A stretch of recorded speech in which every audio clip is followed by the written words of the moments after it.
Just waiting for that connection to come through.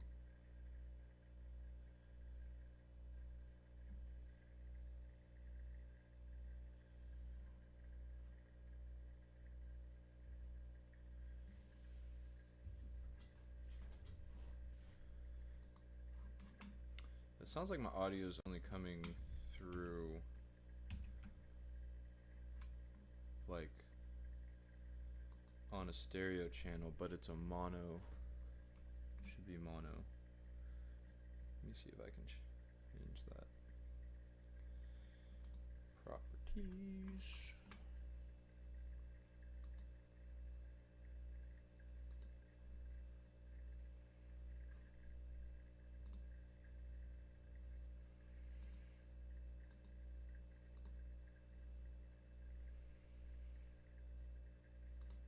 Down next to mono. There we go.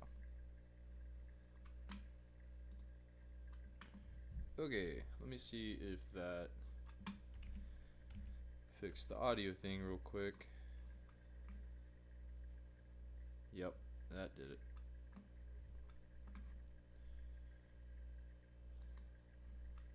Cool. It's kind of trippy. Watching myself back in time. Alright. So, we're still in this EDH2 journal.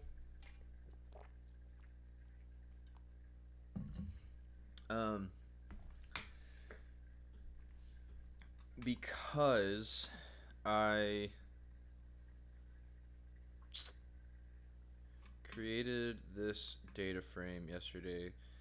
Well, I already had it created yesterday, but so I have like some categorical variables and I have some continuous variables, and the categorical variables you have to one hot encode, and if you don't know what one hot encoding is, you can ask in the chat and I'll let you know. Which reminds me, I should type here. I check the chat about every 15 minutes.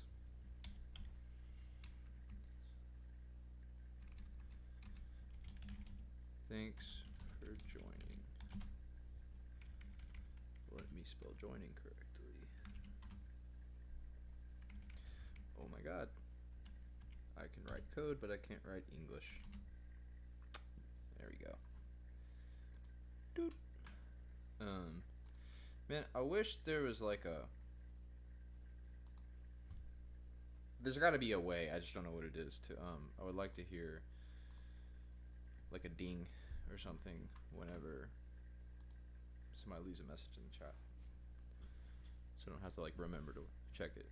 But anyway, so okay, I have some categorical variables, I have some continuous variables, and the categorical variables you have to one hot encode, and so the problem I ran into was that pandas, when you one hot encode something, pandas adds prefixes to the labels of those columns, so when you pass the data frame that's been one hot encoded into something else like a linear regression model in stats models, it understands. I got mustache in my tongue.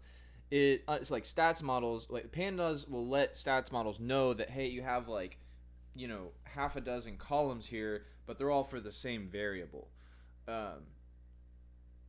and you don't necessarily see that information when you look at the data frame, but it's there, and that information gets passed along from pandas to stats models, or at least that's my understanding of it. And so when I had this like nice data frame that I made where I cleaned up all the data and everything, dealt with like the nint values and the nans and all this stuff, and made it all nice, and I exported it as a CSV file so that I could use it in a different notebook, just so I wouldn't have like 80 cells in this one notebook.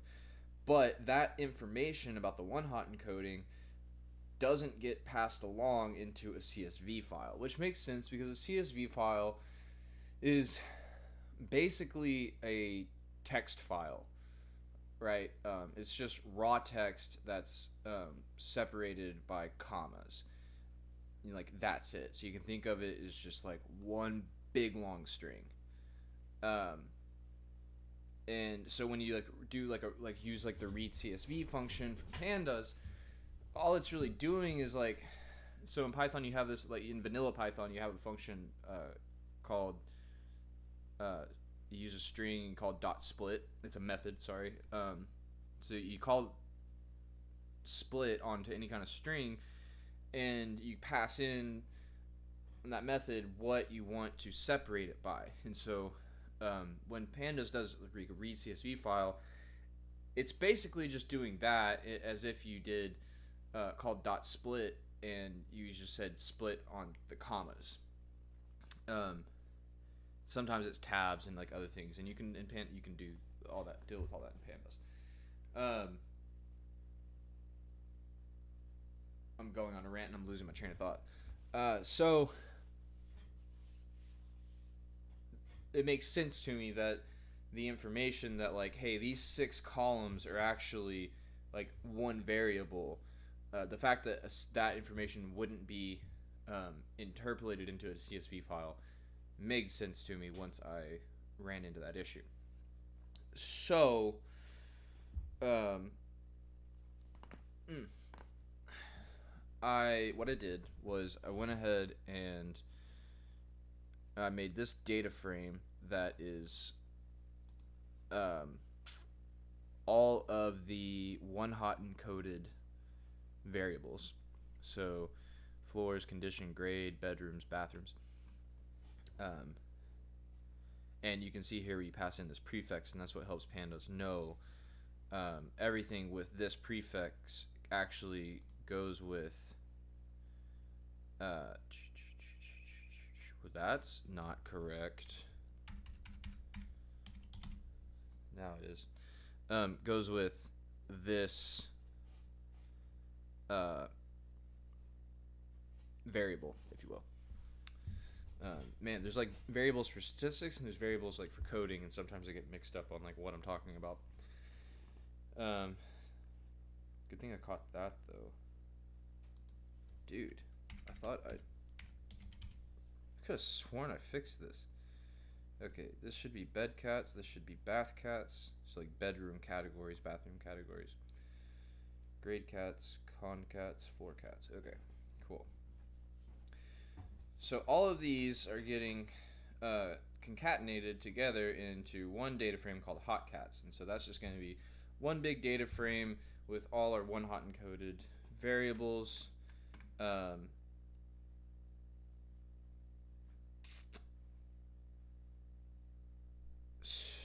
So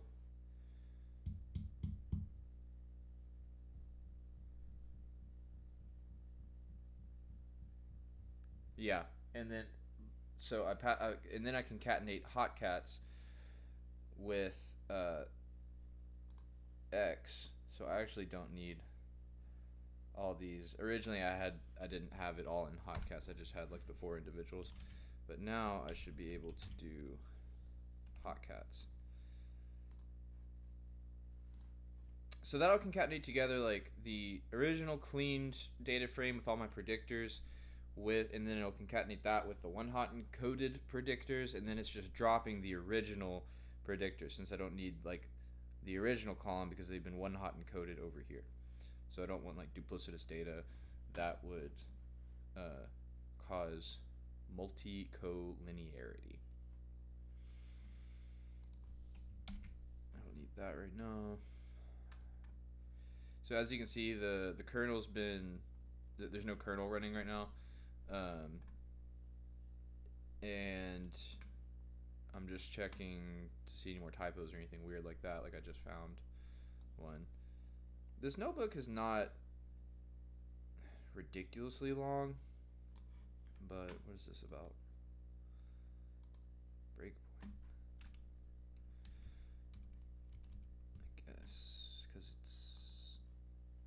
multi-line list. That's very weird. Whoops. Come on, man. There we go. Okay. And I'll explain what this is here in a second. But first, I want to run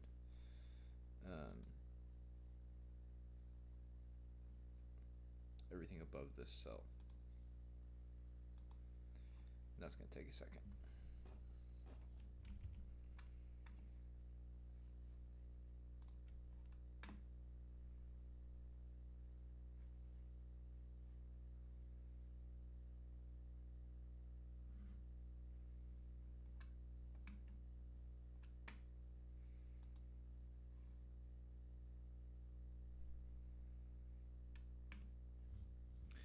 The stream's current bit rate is higher than the recommended bit rate. We recommend that you stream at a bit rate of 1,000 kilobytes per second. I have no problem with that. I just don't know how to do it. Let me check Streamlabs real quick.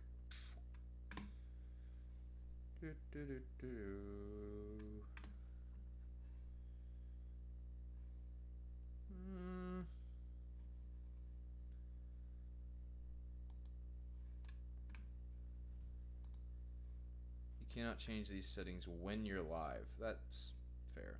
Okay. So next time. Next time. Man, I would love to play some music right now, but I don't know what YouTube, how YouTube's gonna feel about whatever music I want to play. Which is not optimal. Yeah. YouTube keeps telling me I have all these like things wrong with like my stream quality, but the connection's good at least. So we're just gonna roll with it for now.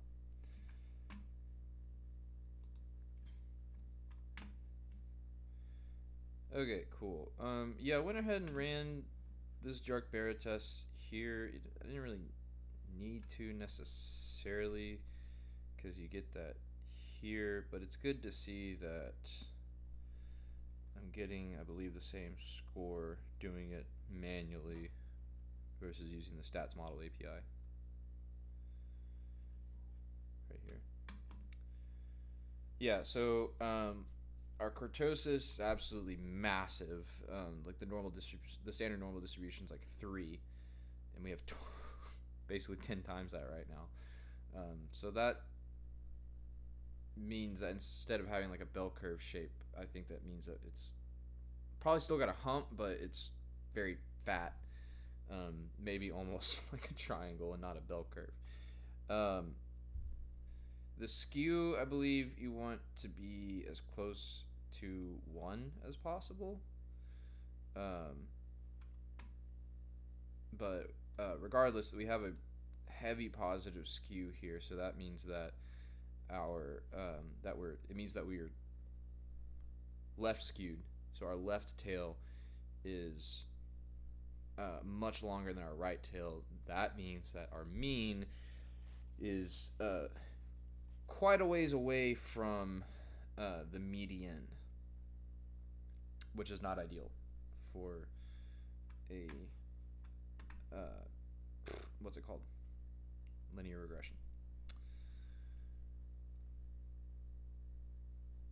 The other thing that's suspicious is that all of our p-values are statistically significant, supposedly. So that means I'm either incredibly good at picking out predictor variables, which is not likely, or there's something very funky going on. The other thing is our Durbin-Watts score is nearly perfect. So like a perfect Durbin-Watts score would be 2. So Durbin-Watson's testing for homoscedasticity. So like, is your data really like spread and diffuse, or is it narrow and there's like an obvious kind of line going on? So that's weird, to say the least. But we'll take it. We do get some warnings or whatever here. Standard errors assume that the covariance matrix of the errors is correctly specified. Standard errors of the covariance matrix. Okay. I haven't looked at this. I haven't investigated the standard error a whole lot here. I hardly remember what the standard error. Well, I know what it is, but I'm not really sure how to interpret it here right now.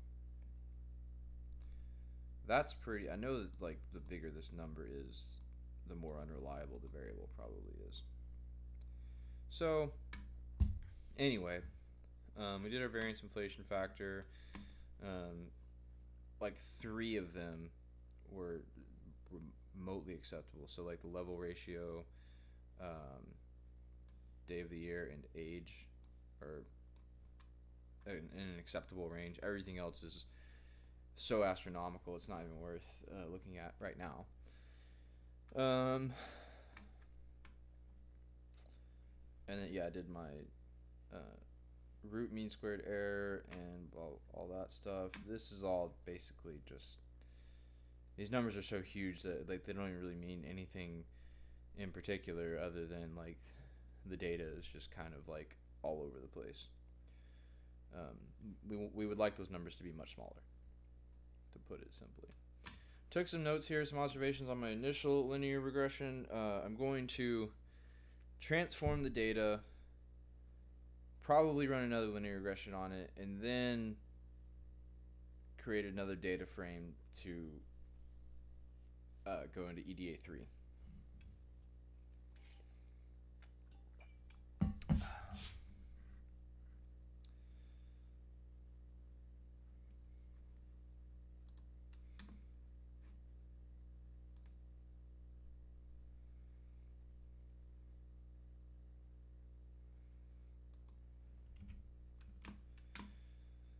Cool.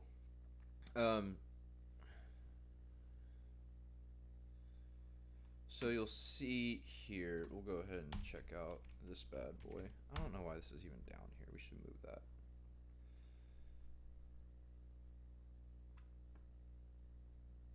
Yeah, we'll put it here. Whoops.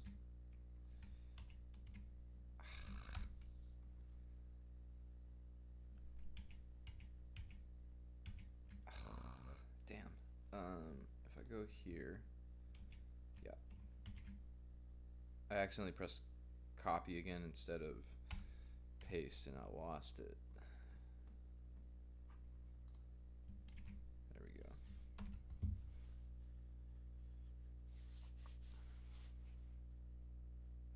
Oh, this is gonna take a second, huh? There we go.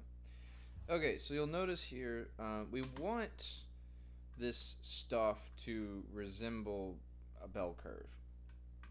And you'll notice that hardly any of it does, like at all. And I'm wondering what const is, what variable. Where's const declared at?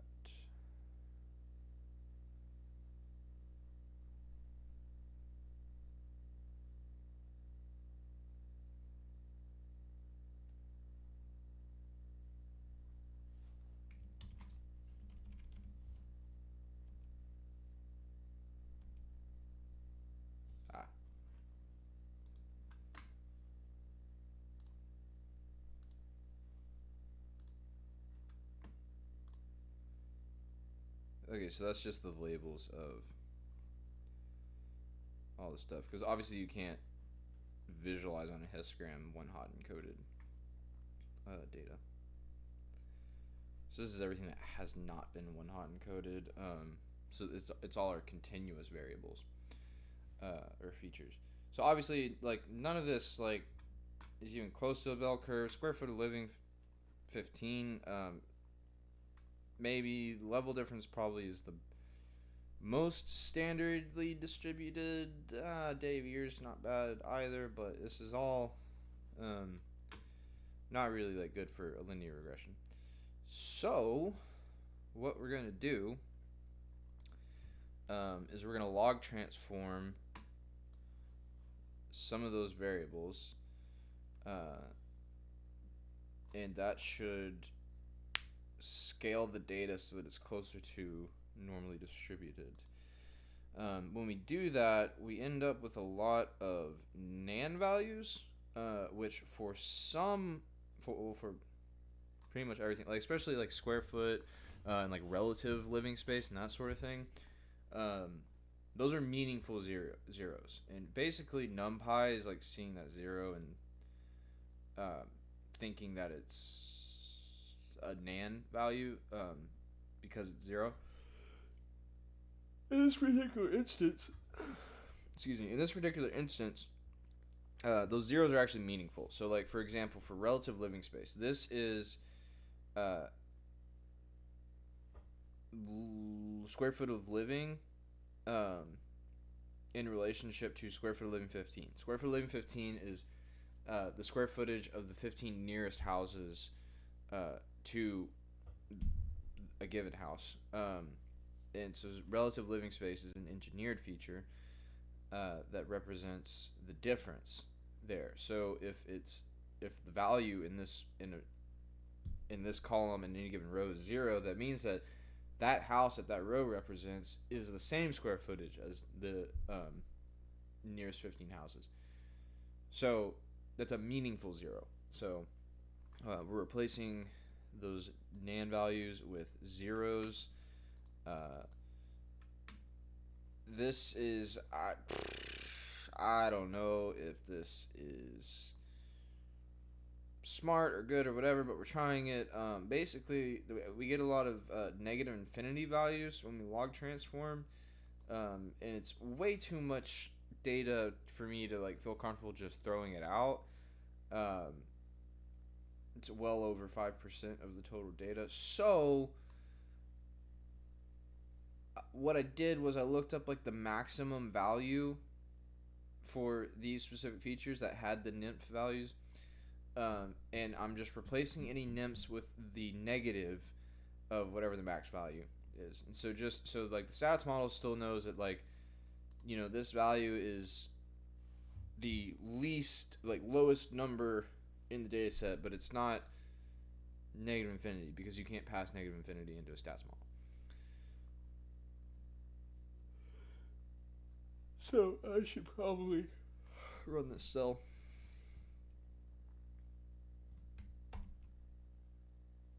Cool. And we're just going to declare those lists. And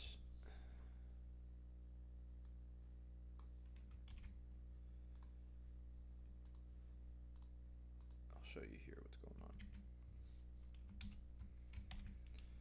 So we're going to get some histograms of contlog, which is the log transformed version of everything you just saw above here a second ago. So this next visualization you're going to see is all this stuff, but now log transformed.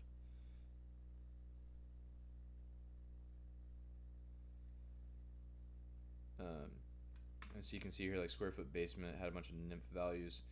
And so originally so this one and level ratio, I had it as like the negative and the maximum value, but there was just so much random space out here that it looked almost bimodal, and like that's not useful. So I just put it to like I put it in the outlier region of the distribution, basically. You'll notice that level difference and day of year, it actually kind of made it worse. So what we're going to do here, that's why this cell was down there.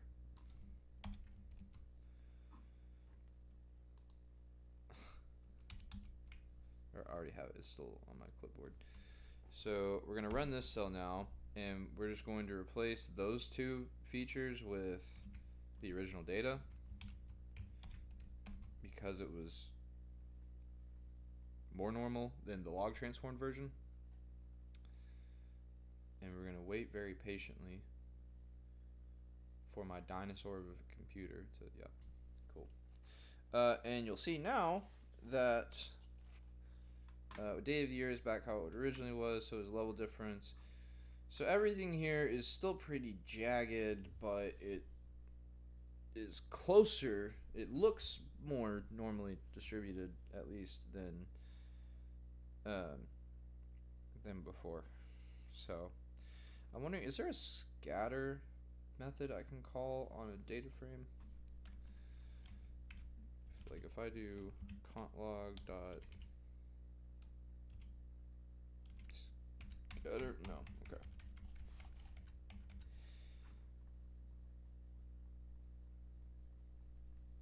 I have some scatter plots around here somewhere. How did I do this? With a for loop?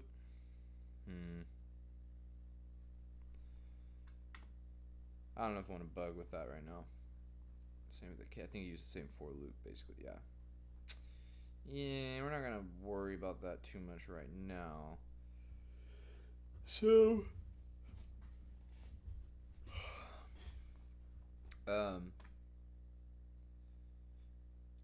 that helps a little bit. We're gonna go back and look at our coursework. And so I've now log transformed everything, so that's gonna make it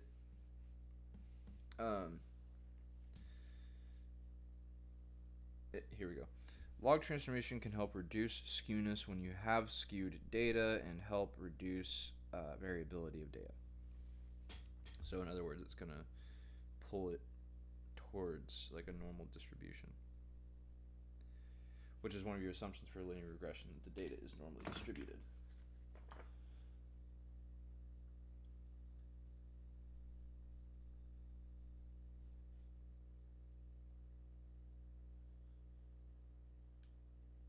So I could, like, in theory, like run like the model again with the transform data and see what it does, but I don't feel like it's gonna make a huge difference right now. So I'm looking at currently, I don't know that you can see, I don't believe you can. Nah. You cannot see it. It's okay though. It's okay. So I have a few different scaling methods here.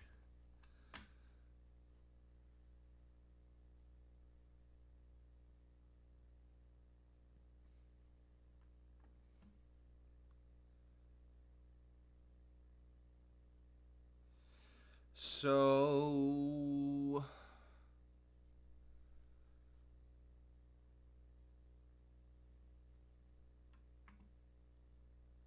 I'm thinking I'm going to try mean normalization, because that will put all the values between -1 and 1 and have a mean of 0. So I have like different features here that have like different they're measured in different units of measurement. Like square footage is obviously like a geometric measurement, and like the age of the house is a measurement of time. There's no like such thing as like square footage in relationship to time or whatever. So doing like a mean normalization, I feel like should make that less of an issue.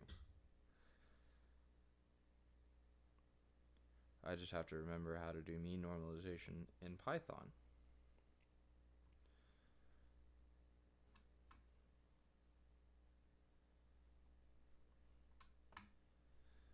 Okay, although our new variables don't look perfectly normal, there is clearly an improvement in terms of skewness. Now let's perform min-max scaling on acceleration standardization, log distribution, blah, blah, blah, and mean normalization on log horse.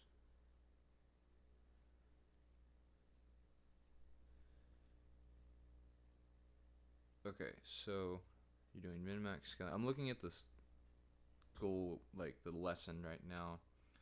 to try to kind of refresh my mind. Acceleration. Where's acceleration?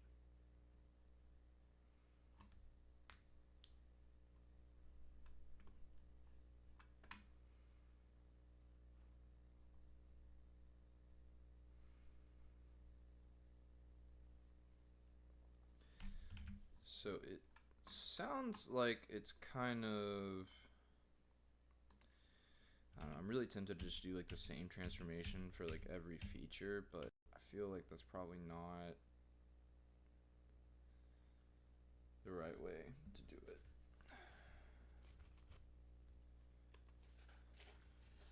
So what I'm gonna do is like one transformation technique at a time. I'm gonna go through. I'm gonna write down which features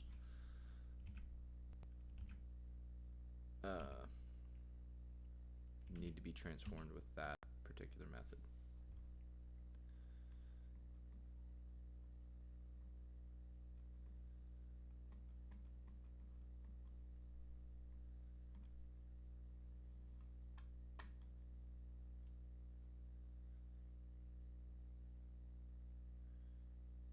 So I might actually do min-max scaling on everything.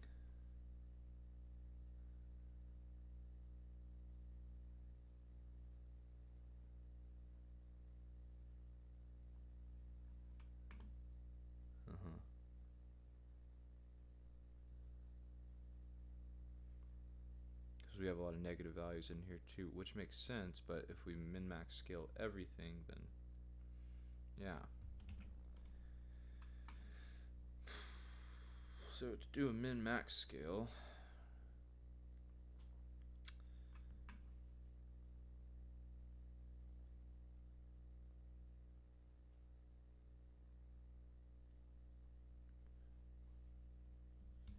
we take a variable minus the minimum of that variable divided by the max of that variable minus the minimum of that variable.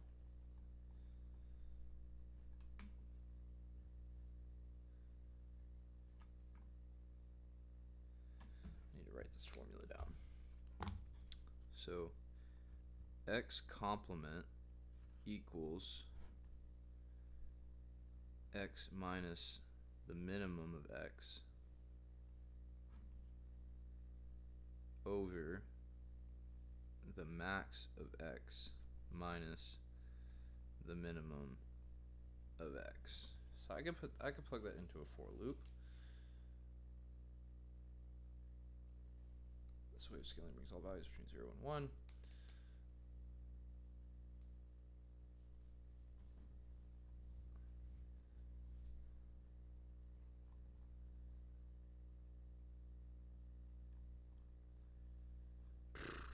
Bro. Man, I wish I would have taken a freaking calculus class in high school. This would make so much more sense now.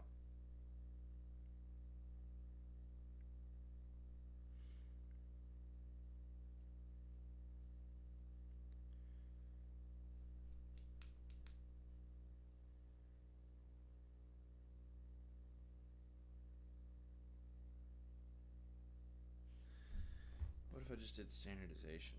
Yeah, that might be better because I don't necessarily know that I need everything to be between 0 and 1, but if I pulled the mean of every feature to 0, that would make the nature of its distribution more obvious. So x complement equals x minus x bar over sigma, little sigma, not the big sigma.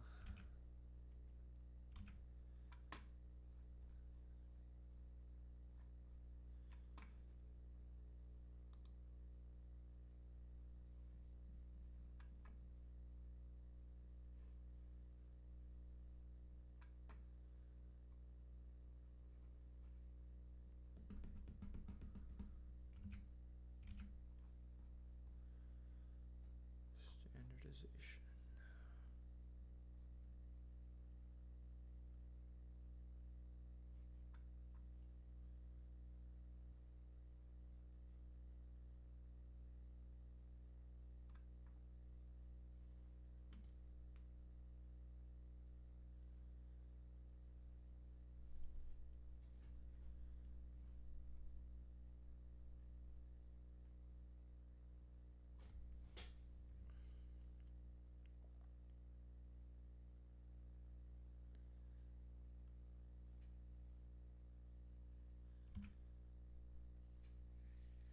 Okay, so how do I get like this just a standard deviation of a feature?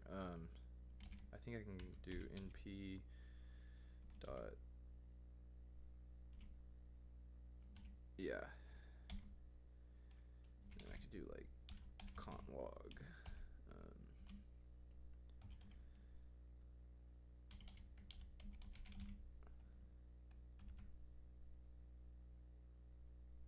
Cool. Okay. And I know I can do the mean that same way.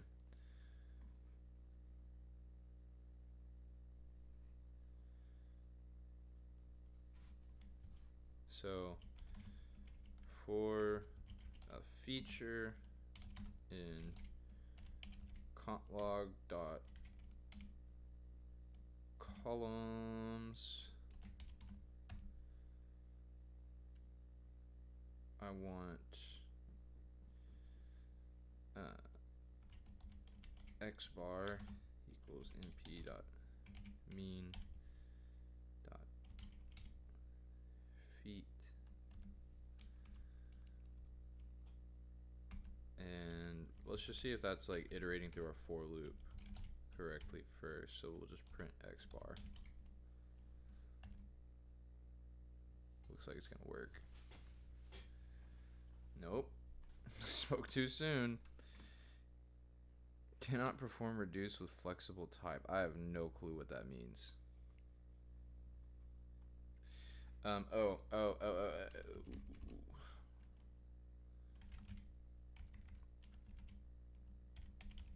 log.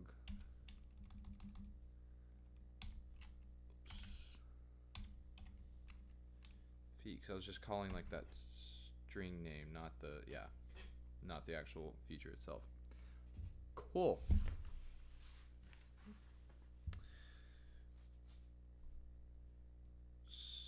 So I have my x bar declared, and now I need a sigma, which is np dot standard deviation cont log feet.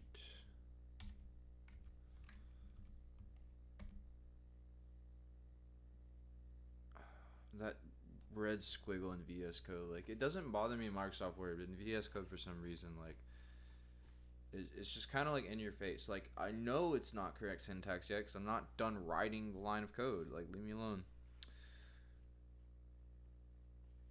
So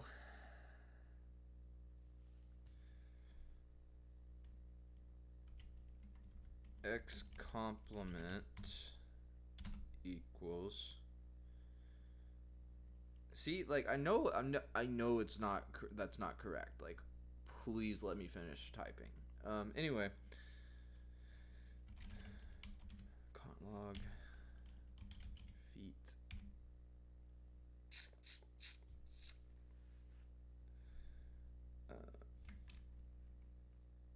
minus x bar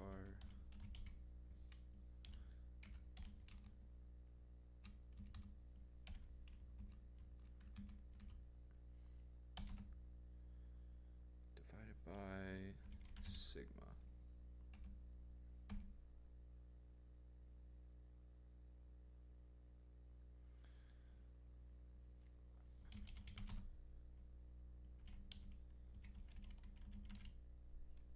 I have no idea what data type this is going to return.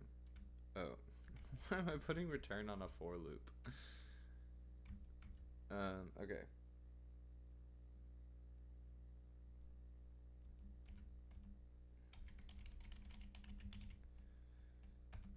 What is this gonna do? Probably throw an error. Oh, cool.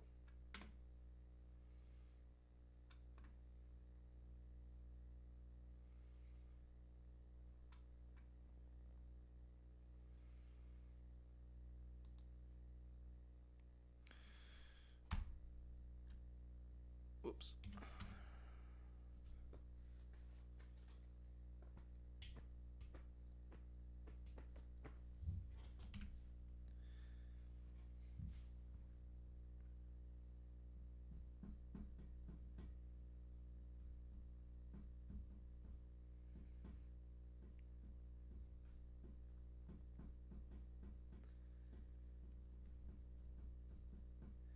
I guess I could just create another data frame with the now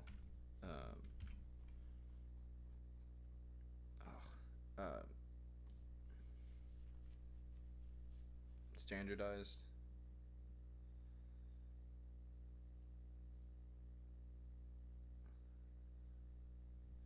I don't know if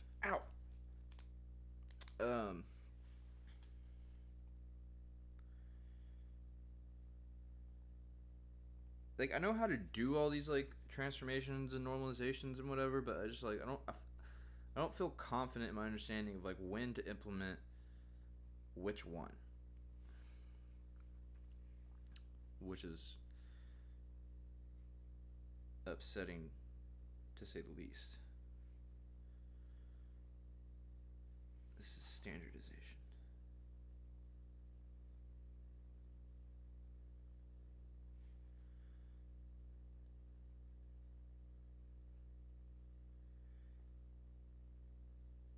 Yeah, we're gonna try mean normalization, I think, which is x complement equals x minus mean of x over the max of x minus the min of x. Okay.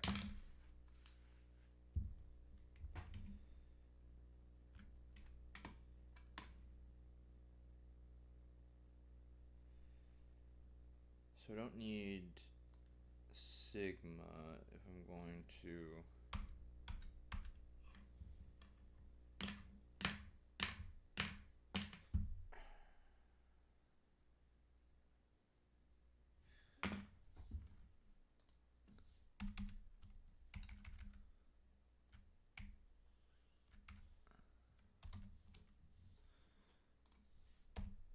please don't. I know this. I know. Oh my god. Like, just let me use some filler text or not, or just like leave it blank. Like, I don't want the. There's probably a way to turn that off, and I just can't be bothered to deal with it right now. So we're gonna do mean normalization.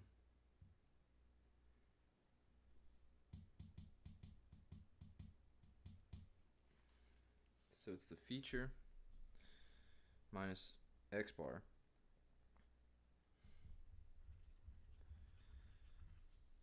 so x complement equals, Jesus Christ, I know it,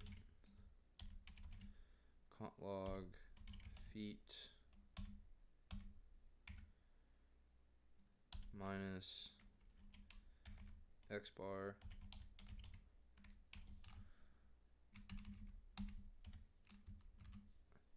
divided by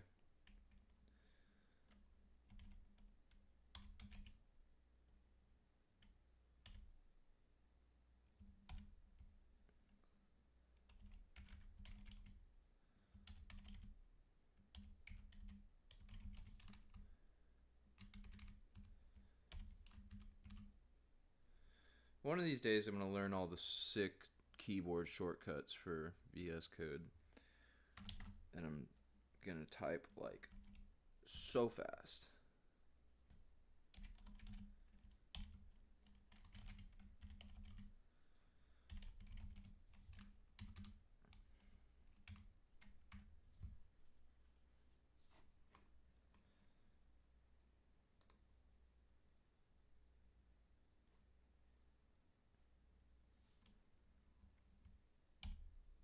There we go.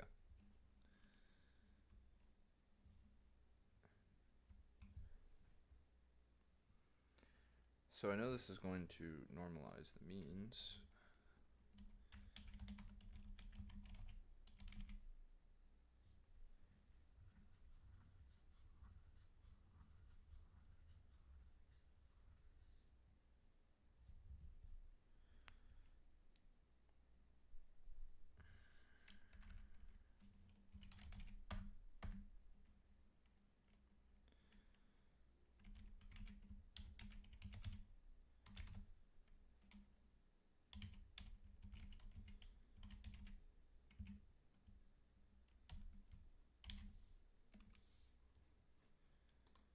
I think I can use PD.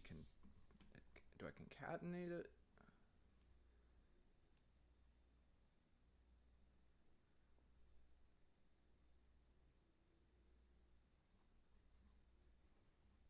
I can just do this. Norm means feet equals. I realize that. I don't need you telling me. Can I do something about that right now? Oh my god. You know what? No, before I do anything else, I'm going to Google and I'm figuring out how to remove red squiggles. Press Command Shift Me to open the command palette, then type disable error squiggles.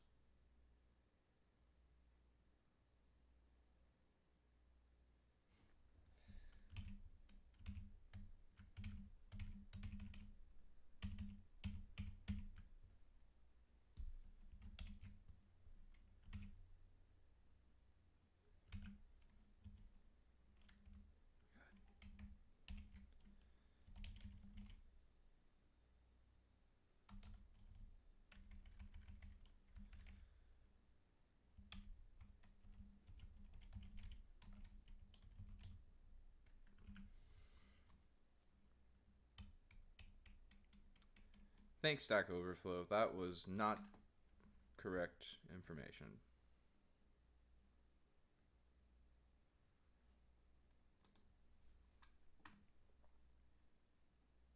Everybody raves about Stack Overflow. I don't get it. Like, 99% of the time when I go there, like, I don't find useful information. Occasionally it comes in clutch, but very occasionally. Towards Data Science is a great website. Delft Stack's a great website. W3 Schools. So many better resources than Stack Overflow.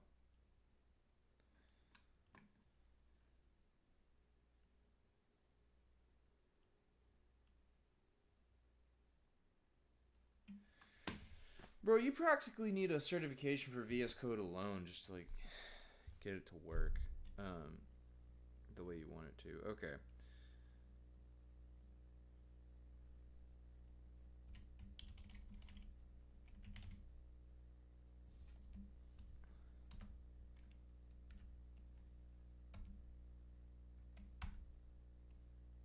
There's no way that's... Yeah, okay.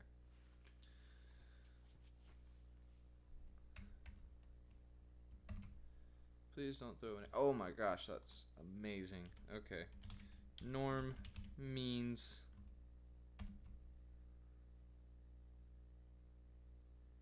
word.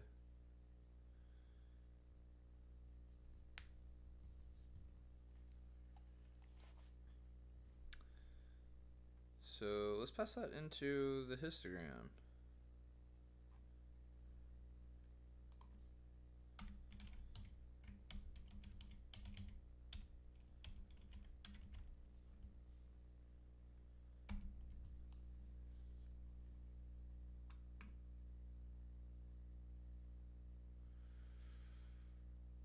Rectangle object has no property fig size. What? Oh. Fig sizzy. Fig size. That's one thing that I feel like would just put my VS Code performance through the ceiling, is if I could just get the tab autocomplete to work correctly.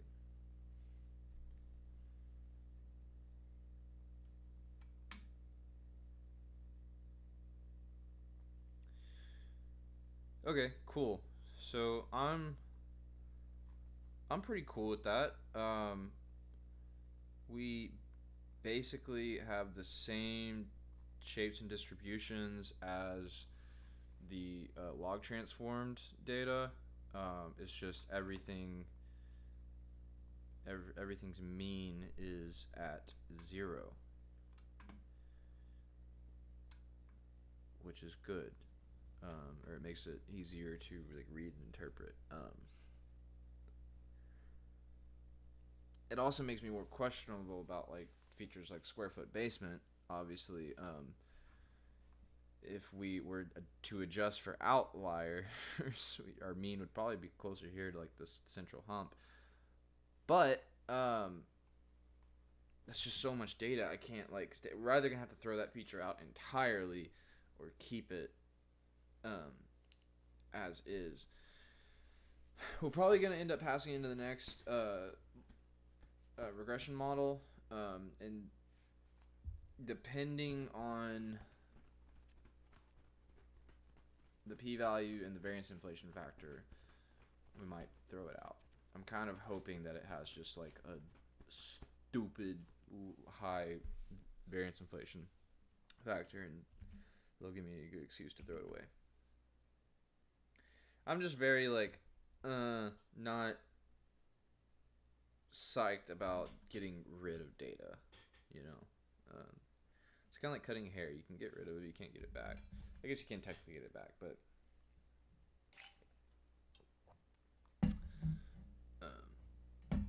yeah.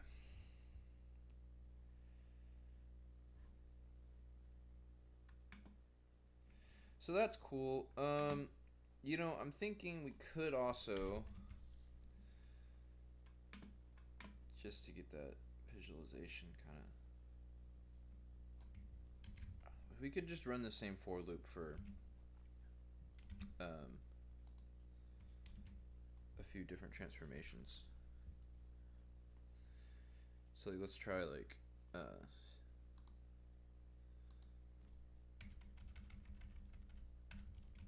standardized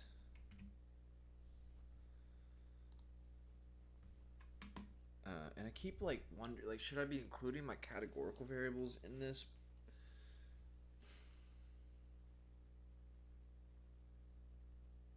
Maybe. I don't know. Anyway.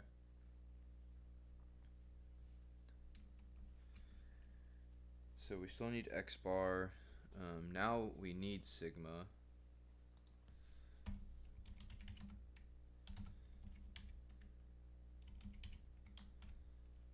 I feel like NumPy could have definitely picked a better abbreviation for standard deviation than STD. But they didn't ask my opinion. So X minus X bar over sigma.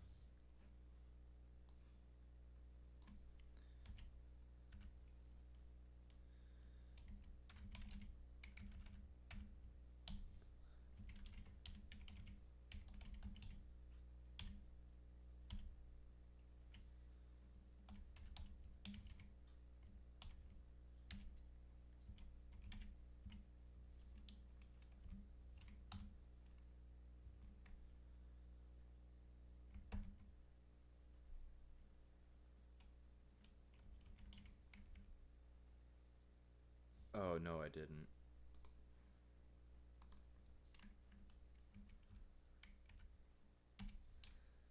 Standardized.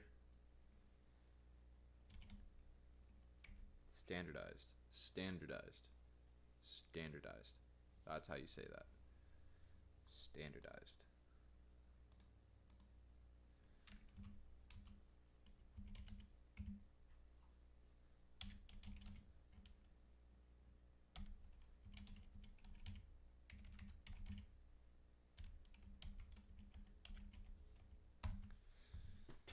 Typo almost got me again.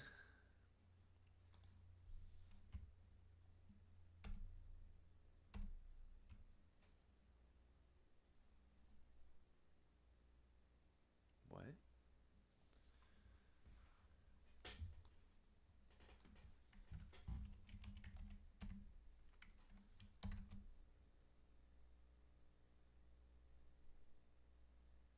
Oh shit.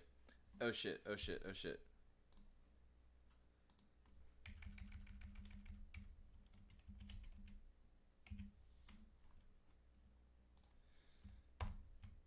I accidentally assigned those values to the wrong data frame. Whoops. Okay, this should work now.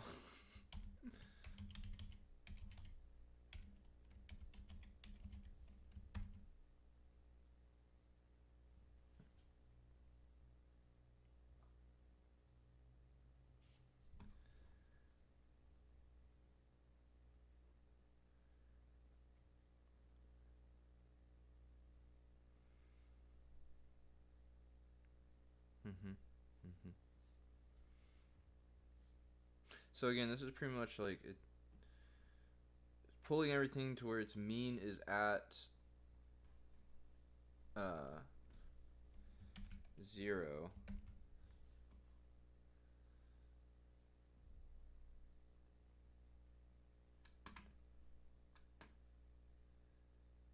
But it's kind of giving it its own unique minimum and maximum values, which I kind of like.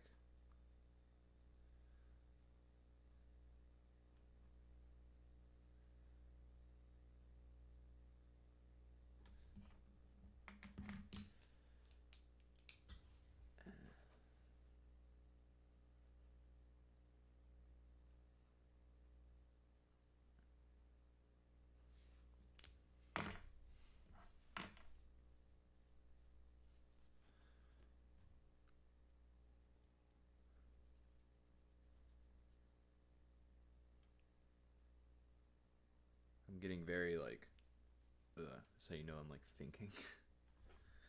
Okay. So now let's try it. Let's just, yeah. There's no harm in doing that again for min-max scaling. Let's just make sure we keep fidelity with the correct data frame. I'm still going to complement out these visualizations because I feel like our actual like shape of our distributions isn't going to change much, which is good. That's probably what's supposed to happen. So that means that my code is doing what it's supposed to do.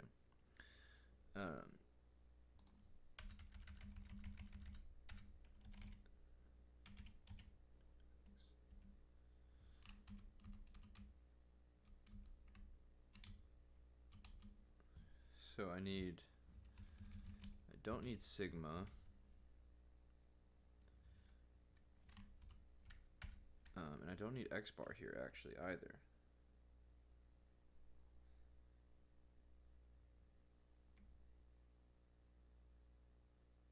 Okay. I have like my notes here in my lap because normally it's here where like my microphone and like stream stuff is. So I don't have the most ideal setup right now. It's just kind of my laptop, my phone, this microphone I just have. But I kind of enjoy doing this like streaming thing while I'm coding. So eventually we'll get a better setup.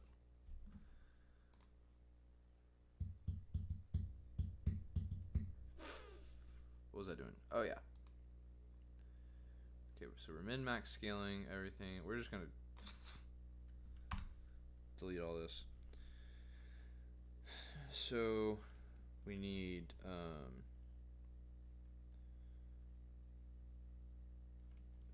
do min-max feet equals, don't do the red squiggles please. See, why is it doing it just for that spot and not like everywhere else? And like that doesn't bother me, but what? Dude, I need like a Udemy course on VS Code. Okay. So our denominator, we have a denominator, denominator, and a numerator. Denominator, numerator. And our numerator is our feature minus the minimum of that feature. You know what? I'm going to declare that variable as x equals, because I'm tired of typing this out every dang time. Okay, so then we have x minus the minimum of x divided by the max of x minus the minimum of x.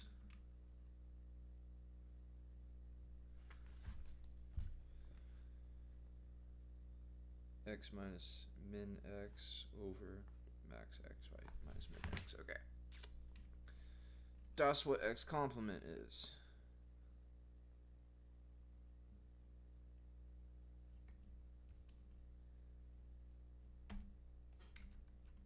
And yeah, we can just run that. And then we'll go min max dot hist.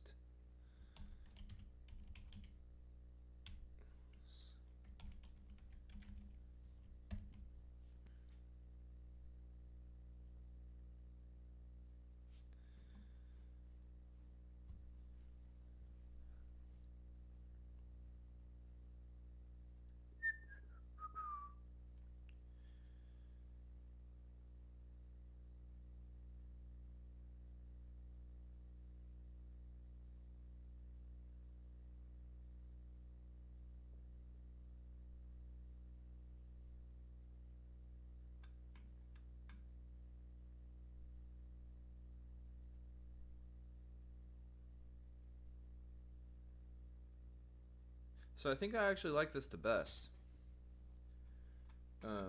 Which I thought I wouldn't at first. But putting everything on a scale of 0 to 1,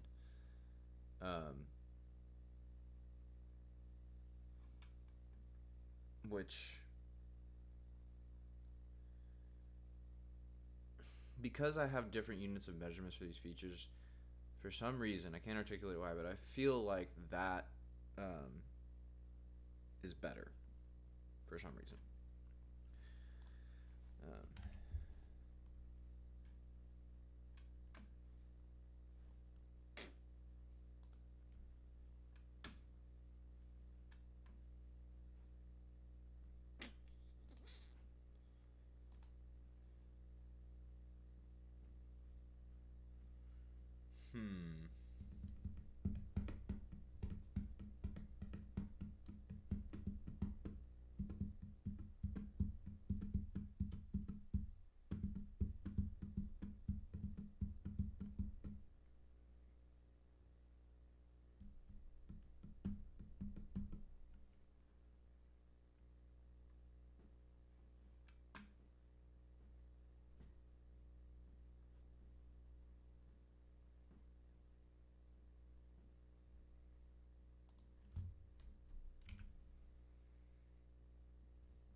Okay. So all of that work just to find out that, whoops, the min-max scaling is, as far as I can tell, my favorite scaling so far. And I'm going to, when you're working in a notebook like this, it's good to periodically kind of shut down your kernel and restart it and rerun all the cells. Because you want like ideally if this is on, it is on GitHub. You want somebody else that's never read or written or seen this notebook before to be able to like open it up and click run all and it go like top to bottom without any errors. Like you don't want like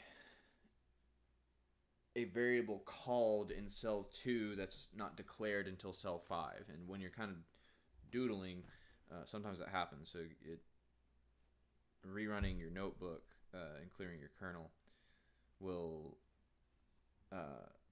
make that more obvious to you if you did do anything like that.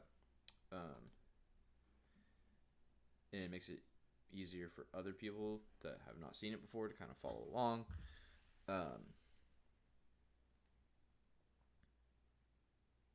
And sometimes you'll get like multiple values assigned to the same variable because like maybe you renamed something or something, or you'll have like one value that's assigned to multiple variable names, and like all kinds of weird stuff. Like you'll have like different values that are assigned to different variables that are assigned like keeps all that kind of clean and copacetic, so to speak.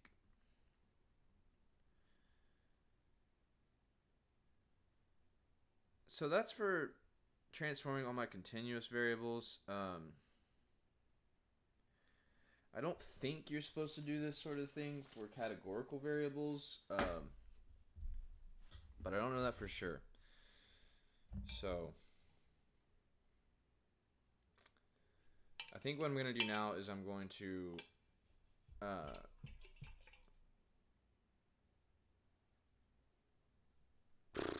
I want to run another regression model, but I also want to figure out what's going on with hot cats. As far as like, does it need any transformations? Am I supposed to transform categorical variables? I don't know. I do not know. What I do know is that I am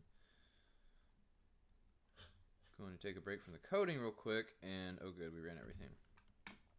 And I'm going to share this stream to my Facebook.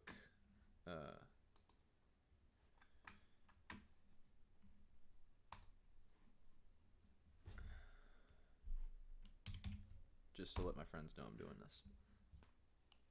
Oof.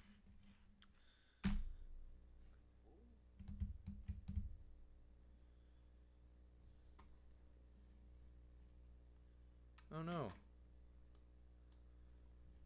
I open Facebook and the first thing I see is a family member having a family emergency. Not emergency, but somebody's a little ill.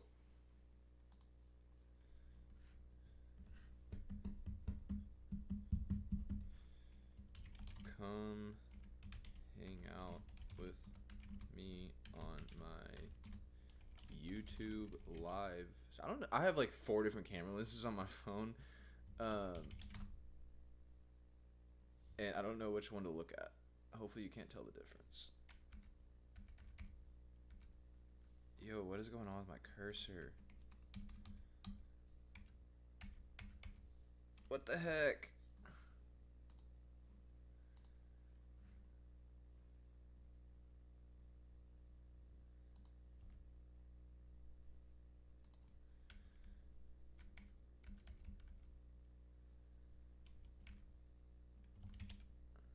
I gotta get a beefier rig or machine, because it does not like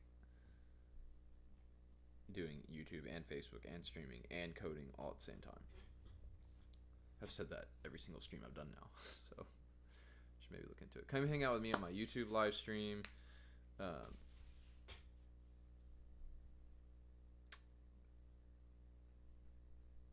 While I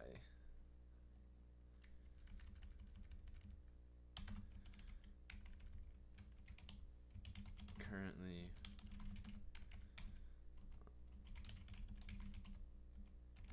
linear, that's too much words.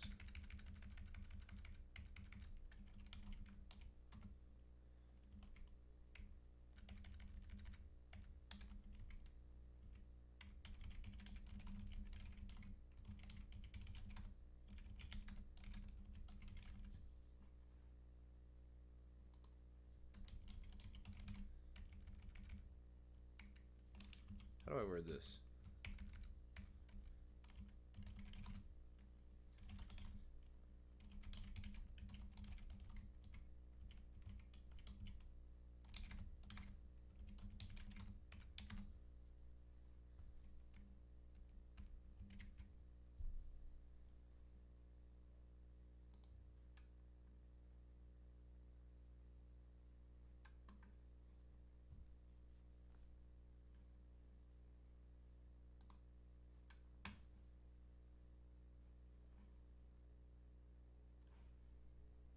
Huh. I wonder if that link actually works.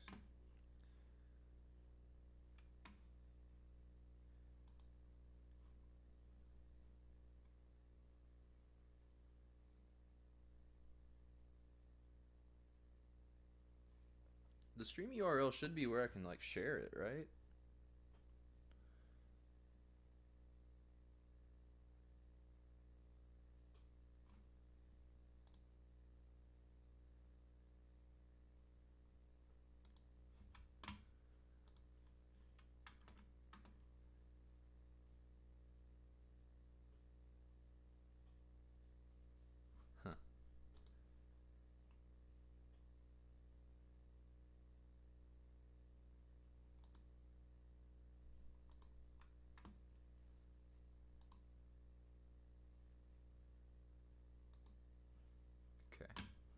That's enough Facebook for one day or a lifetime.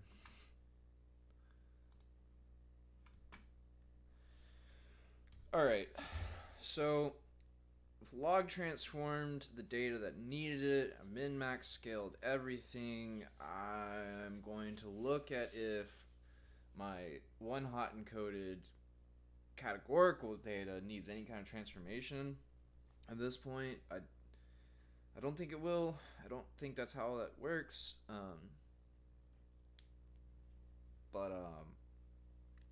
Yeah, I'm just gonna investigate that data frame momentarily, and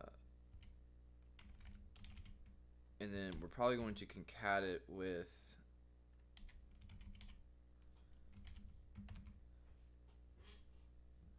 the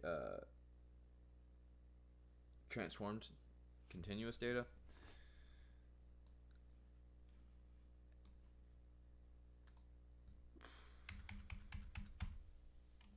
Can I make a histogram out of this?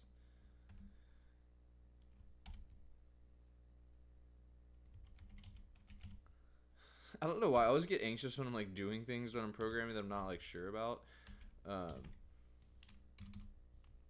But it's like it's just gonna throw an error. But I feel like scared. Like But yeah. Worst case scenario, so it throws an error.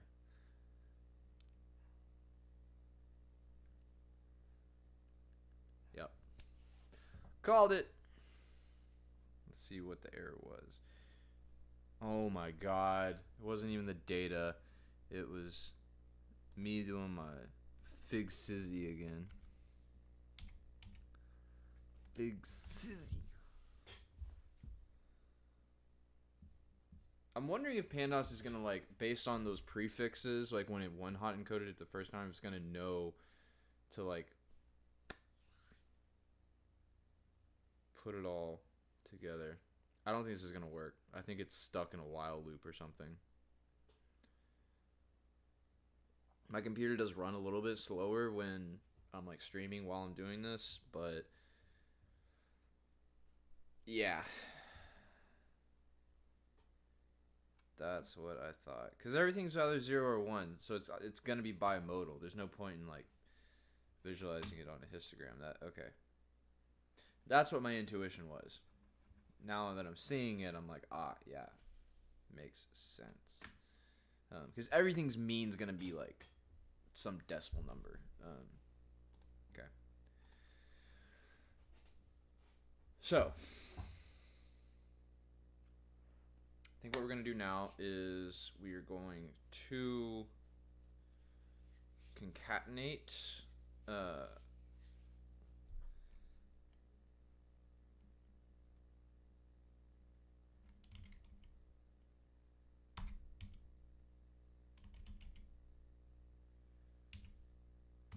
everything together. So pd.concat, and we're going to concatenate min-max with hotcats.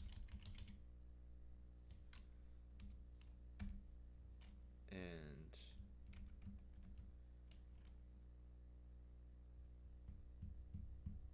oh yeah.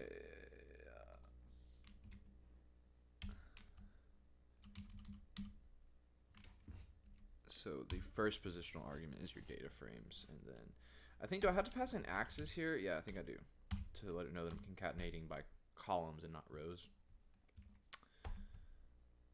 Yeah. And then we're gonna do transcoded dot head just to make sure the data frame's looking all good. Cool. We don't need that anymore. So now I'm gonna scroll on back up here, and I'm just gonna copy and paste the code that I used for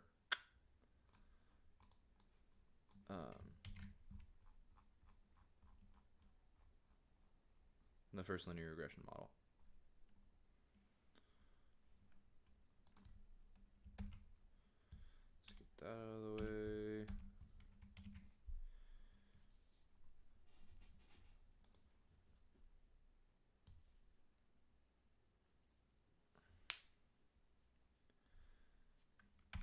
transcoded here, not X. Y is still the same thing. Right? Yeah. Let's run that model. Okay. So our R squared value is the same.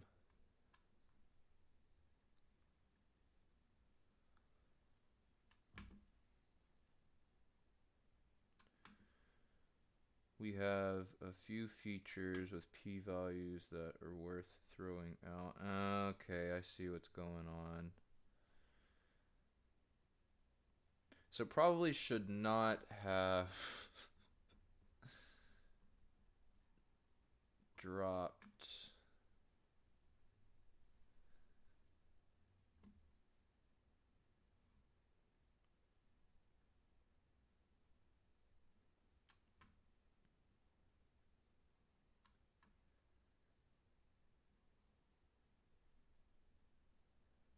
Huh. So the problem is that this stats models isn't understanding. Oh my god. That like these, for example, are all the same variable.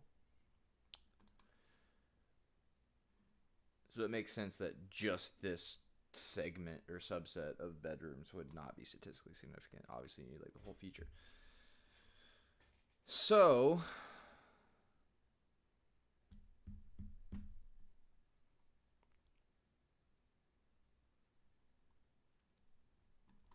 this is not a math problem, this is a coding problem.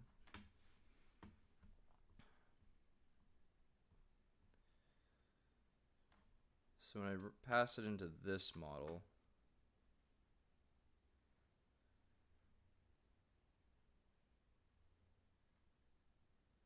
yeah, I concatenated all of the predictors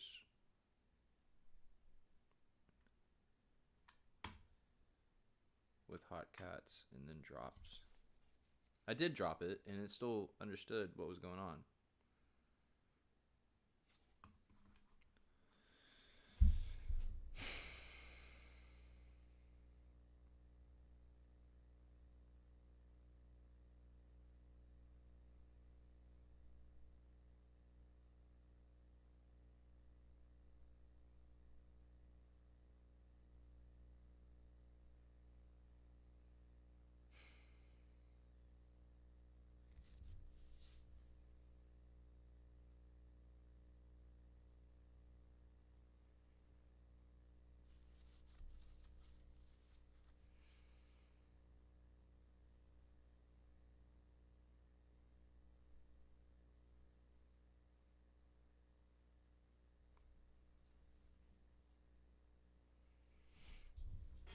I'm going to see if not running this line of code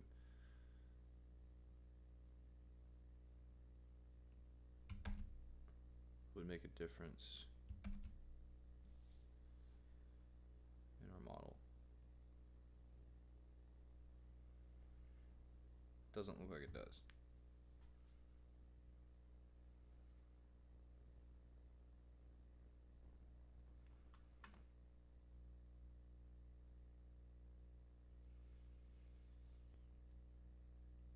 So big X is just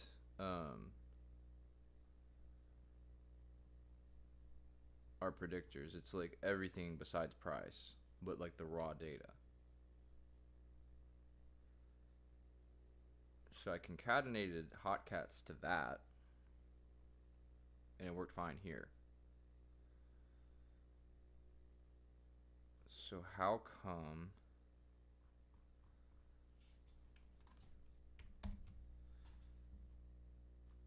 that's not the case down here?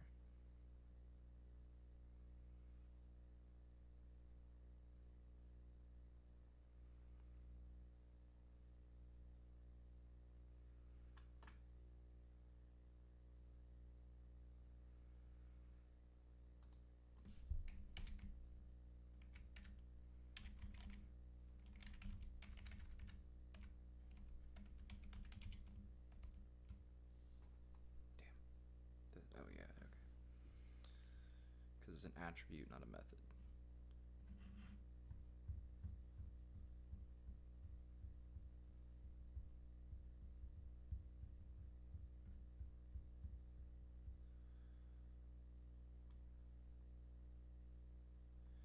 At some point, I think I dropped the respective original columns that go like with the one hot encoded ones.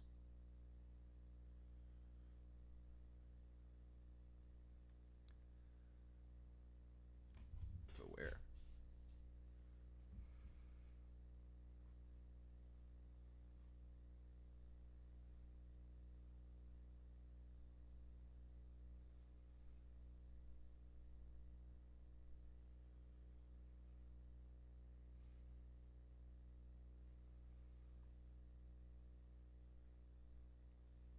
That's where.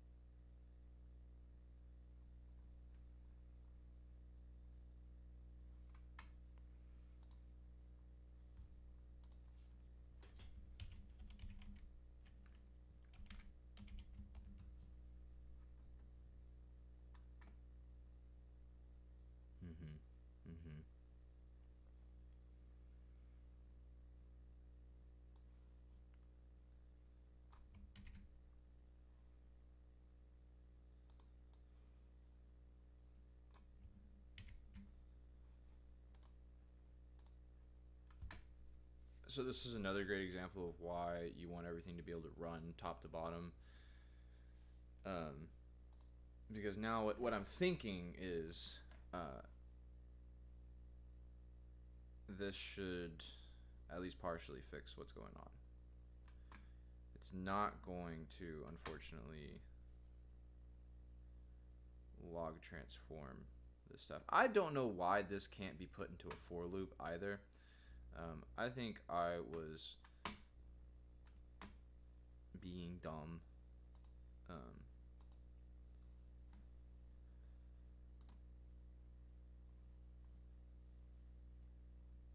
But we're going to... Like, I don't know why this can't be all in a for loop the same way the, like, other transformations were. Or scalings were.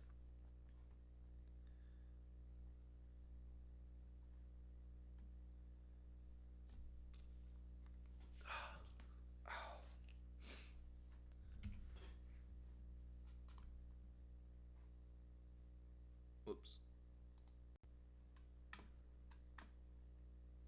Wrong window.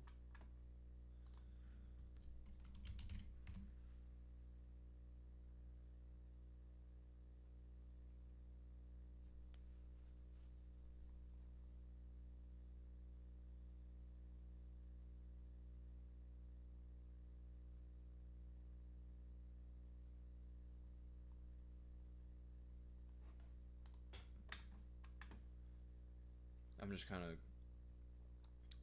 perusing my notes while I wait for the notebook to run. It's probably already done running, but...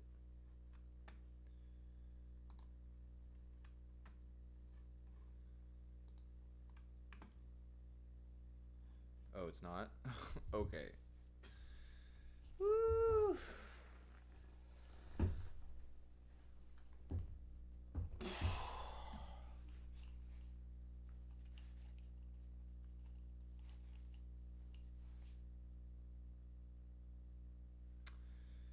Just gonna be patient. See, this is one of the nice things about streaming too, is that I use my phone for the webcam. So when I'm doing this, like, I can't just like start scrolling through TikTok or whatever and then kill 45 minutes accidentally. This is taking an eternity, so okay. I was worried that there was like some cell that was getting kind of stuck.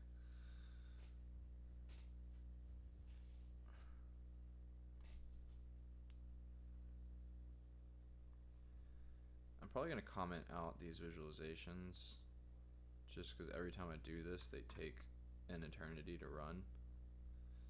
Like you can see, this one took like 36 seconds. It's 36 seconds of my life that I'll never get back. Just waiting on a stinking scatter plot. Or scatter matrix, whatever. Yeah, we're gonna go ahead and comment out because I'm not really like using these visualizations anymore.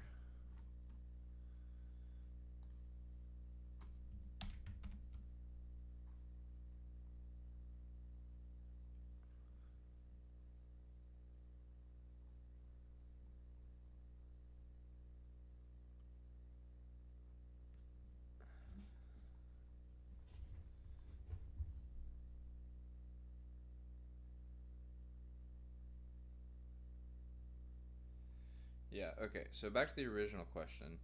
Can I put this into a for loop? I think so, because now there's like a few lines of code here that need to be here that aren't.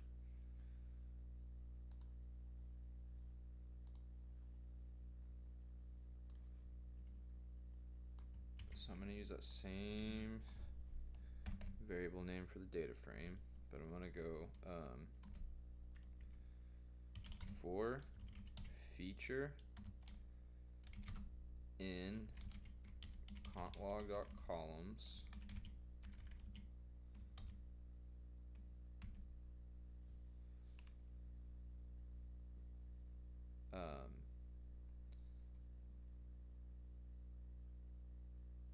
wait, no, not contlog, because it has no columns.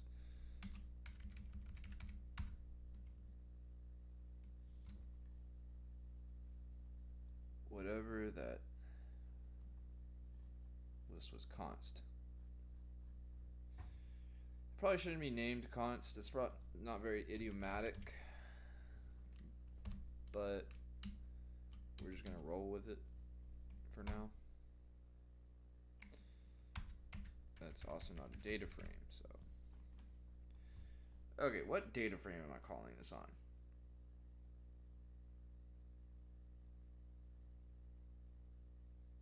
Xconst, okay. Xconst.columns.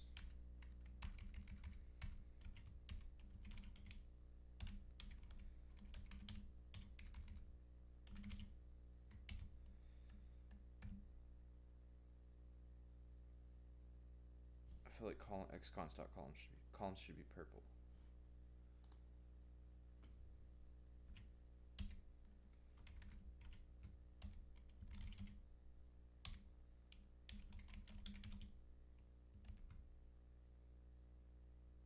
Okay, that's working.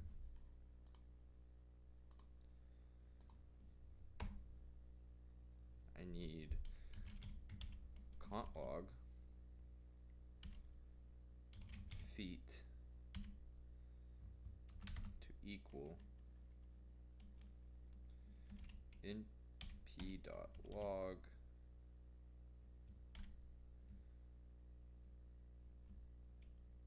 x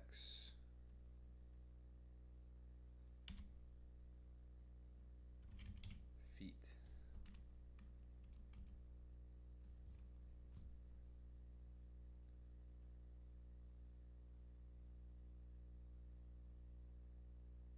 And we'll still need all the weird stuff because that's like a feature to feature basis. All this right here. Of course, we might have more now that we need to deal with. Let's run that jump. Oh, sick.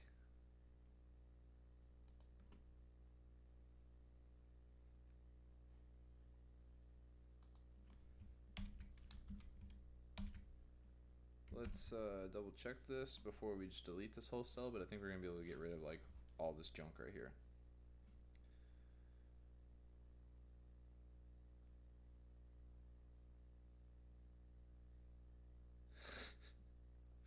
Okay. Okay, cool.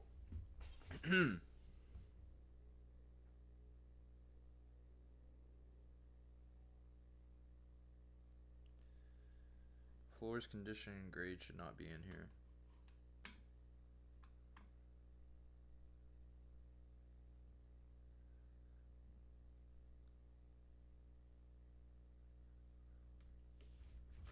Because they're categorical variables.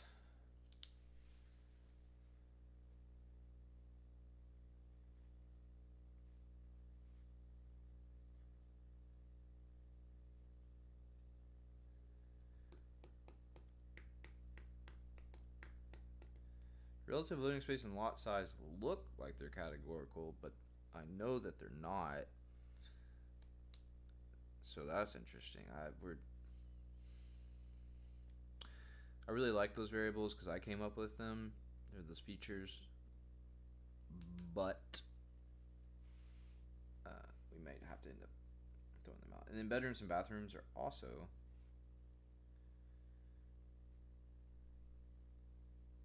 shouldn't be in here. But that was the issue from earlier.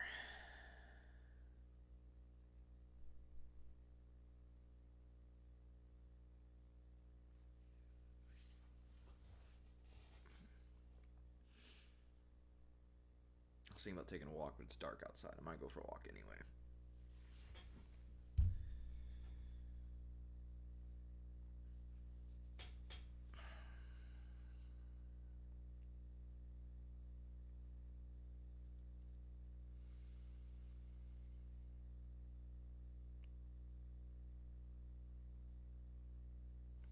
So let me look at like min max.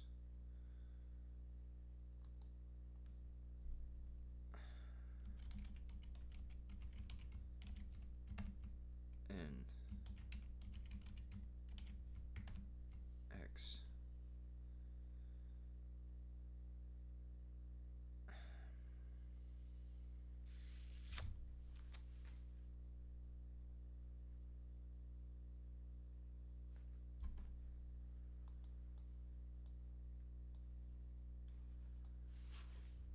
I'm starting to confuse myself.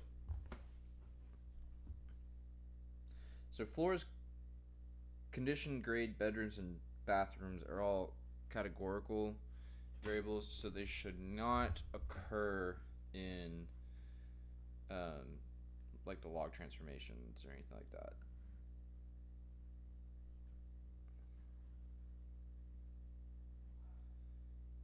I do know that the log transformation is working in the for loop though, so we can just delete this whole cell actually.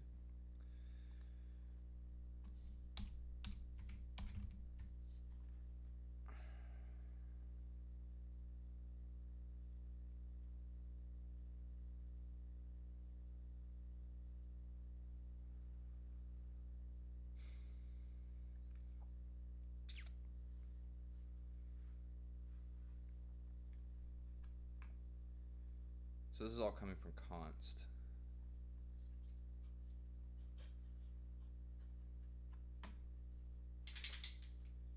Which that was a typo, as meaning to do like cont, as in like continuous.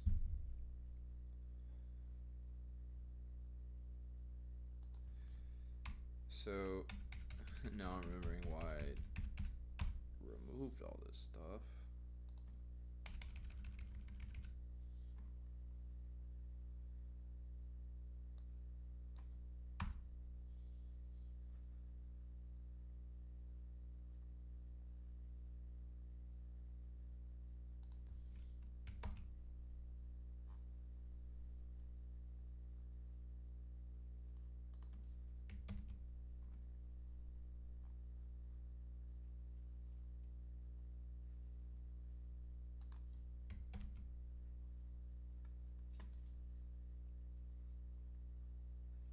To redeclare min max.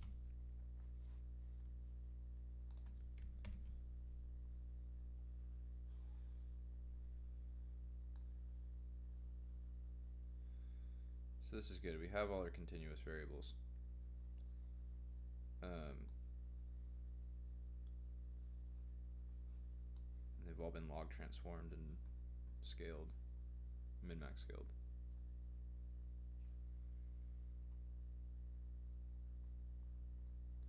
So I still don't, I guess, really understand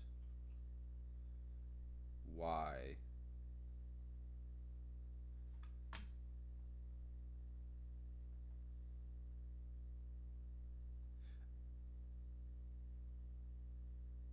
Oh shit. Excuse me.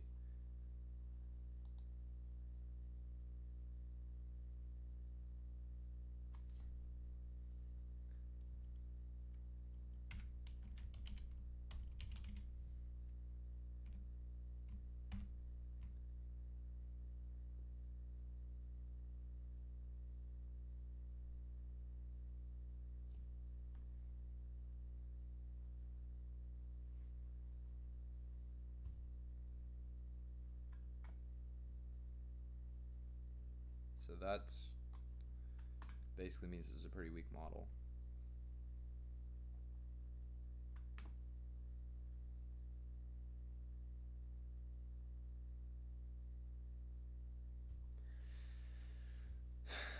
So I've been having this issue all along. I was just passing the wrong data into the original regression model.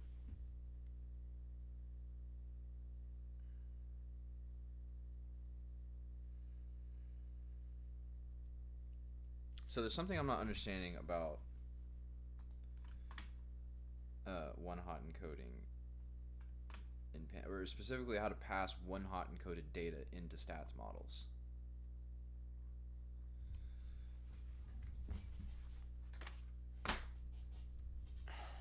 Okay.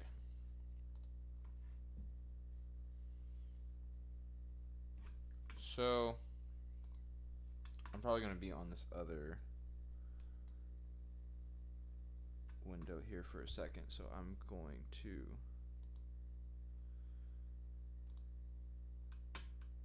show you guys this. I hope this isn't like an ethical thing with Flatiron. I'm not like giving you guys the PDFs of stuff or anything. So in one of these modules, there was something about dealing with categorical variables. Okay, we're gonna get rid of all this junk here. Well, maybe leave that. I might need to look at it.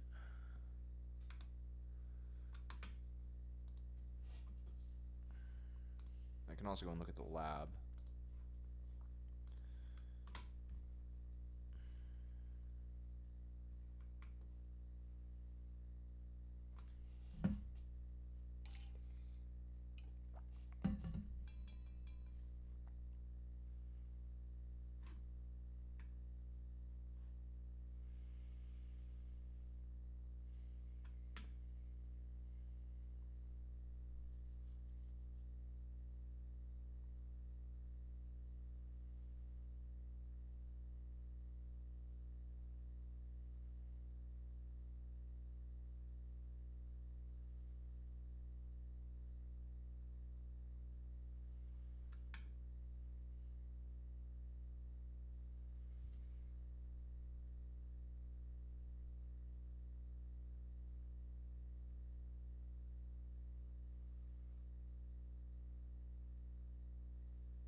Okay. But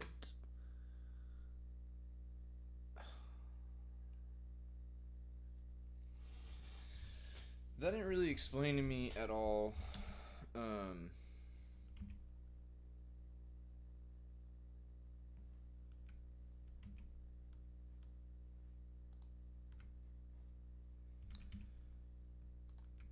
What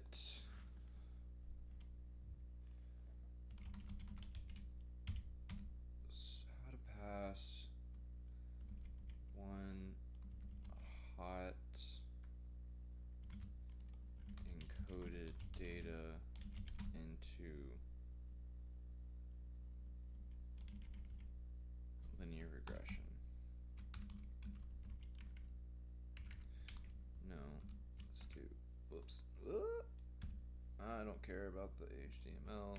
I'm a data scientist, not a web developer. How to pass one hot encoded data into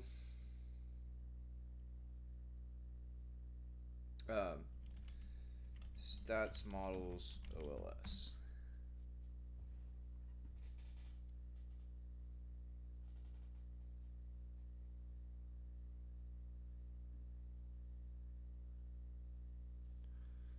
How to fit a statistical model with a one hot encoded variable.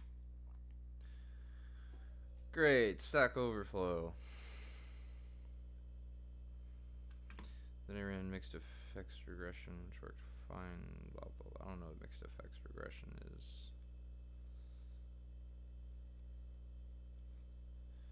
This doesn't even have any answers. It just has the question. Chalk another up. Another L up for Stack Overflow. Towards data science. I just mentioned earlier how this is a great website. Are you gonna load or what? There we go.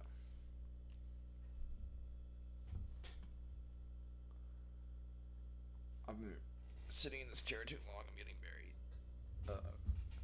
unrestful. Okay.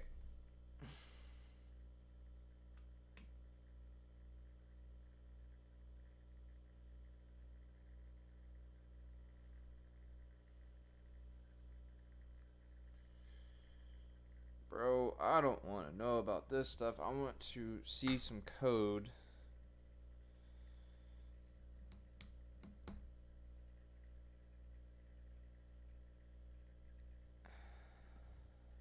I know about the dummy variable trap.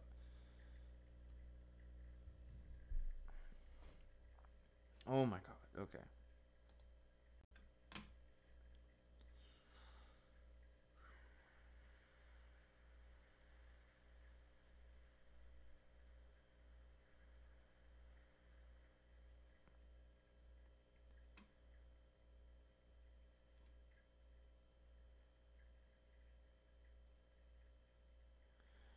Okay.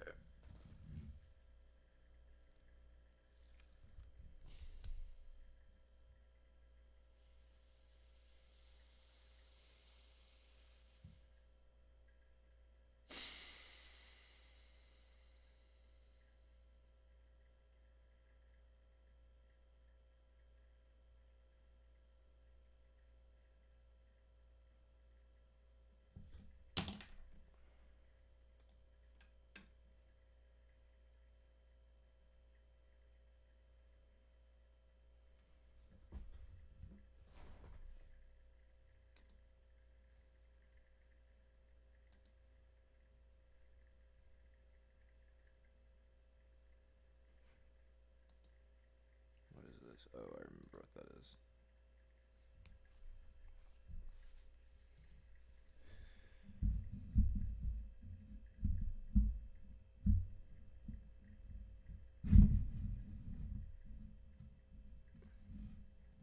I have the cheapest boom mic or boom stand ever, and I literally have like a mug upside down propping it up so it doesn't like keep falling.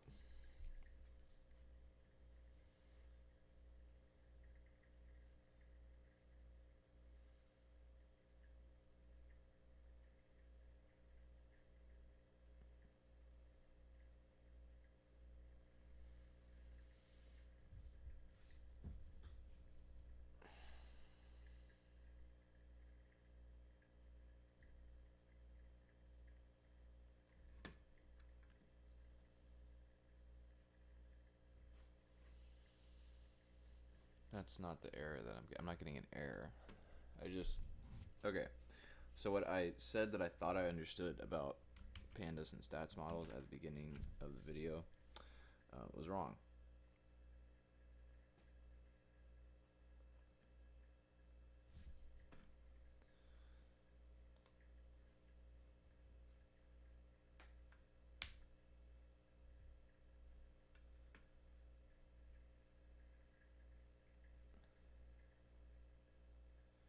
It's interesting though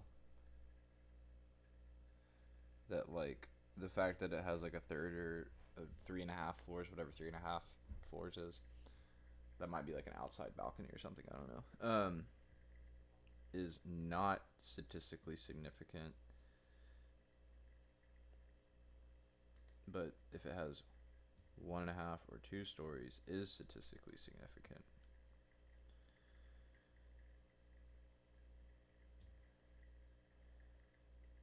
That's just barely statistically significant.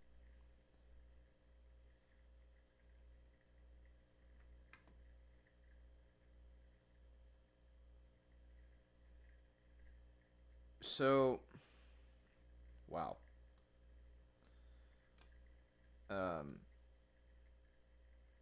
I think our skewness actually got worse now. Oh my god.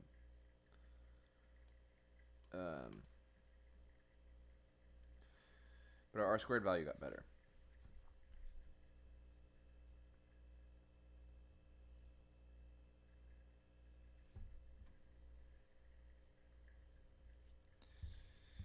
So let's run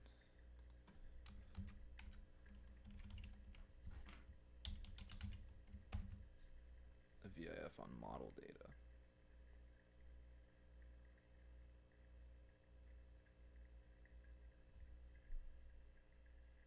That was like the error originally, as I was passing in the original data, big X, instead of the model data, which was the concatenated data, which is what was making me think that stats models was understanding the dummy variables correctly. But it was not. It was me making pretty critical oversight.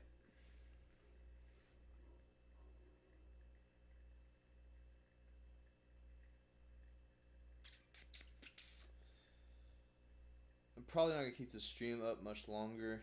I'm starting to lose steam. It's time for some dinner, a walk, a workout.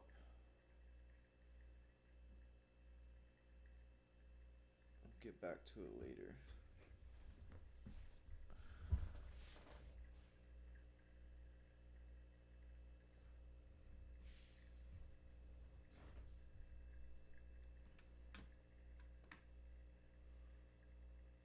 So our variance, we have a lot more variance inflation factors that are like way closer to the acceptable ranges now, which that's good. And that was just the difference in me passing in the correct data for the model.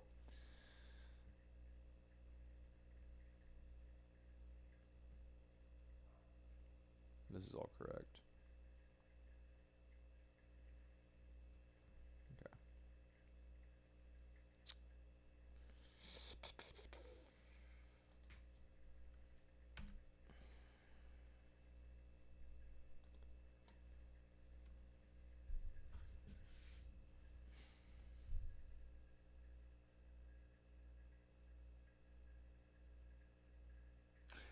So I think I'm gonna have to just drop some of those columns, those one hot encoded columns, um, and like I'm just gonna probably do that based off the p-value because they all have like an infinite variance inflation factor. So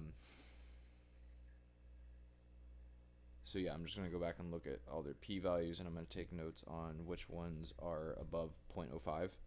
So like grade 7, for example, but not grade 6 for some, or 4 or 5 for some reason, but still grade 3. Nearly grade 3 actually. I'm gonna drop any of these that are not statistically significant according to the p-value.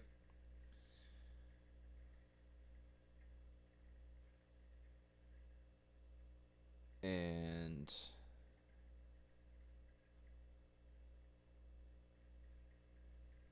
I'm going to, I just lost it.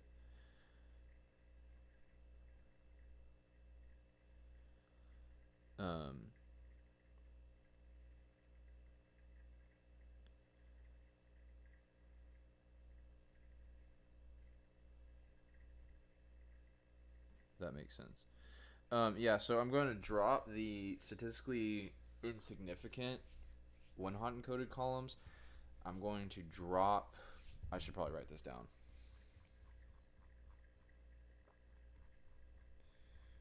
Way down here. Oh my god. Okay.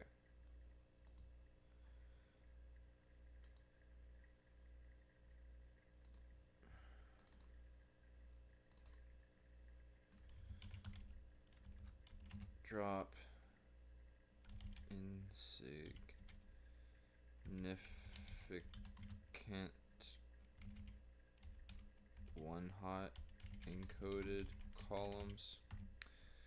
I need to drop categorical columns entirely since they are represented with the one hots. I'm going to do all that to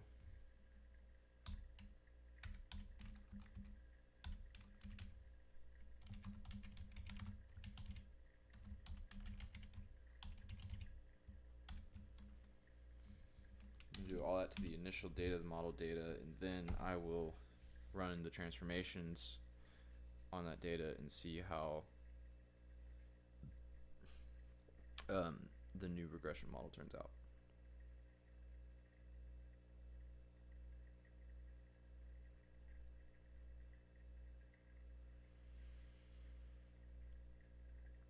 I'm thinking about dropping condition like just entirely, not even one hot encoding it or anything, because condition and grade represent essentially the same thing.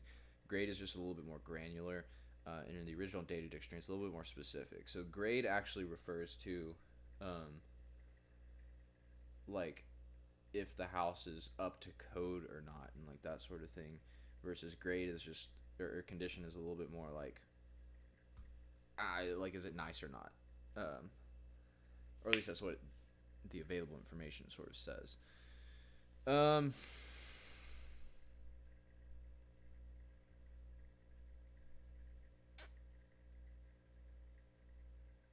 So I think I'll do that. I might even just completely drop bedrooms and bathrooms, like not one hot encode them at all, because that data is more or less represented with bed bath ratio, and that was essentially, I did essentially the same thing with year. Like I dropped a year, like the year it was built.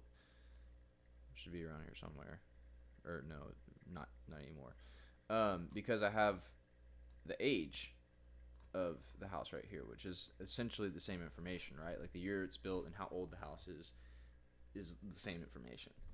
So I might just apply that same rationale to the bedrooms and the bathrooms, since I have this right here.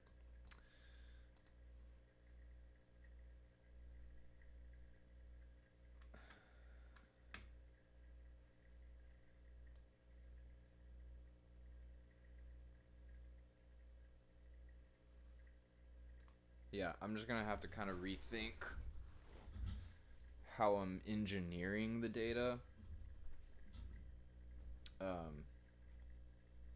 from like an organizational kind of standpoint, just like trim some fat, so to speak, and get back to it.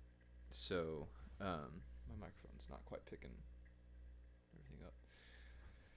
So yeah, I'm gonna do that, and I'm really enjoying doing these live streams. There's not, where the heck is, I don't have my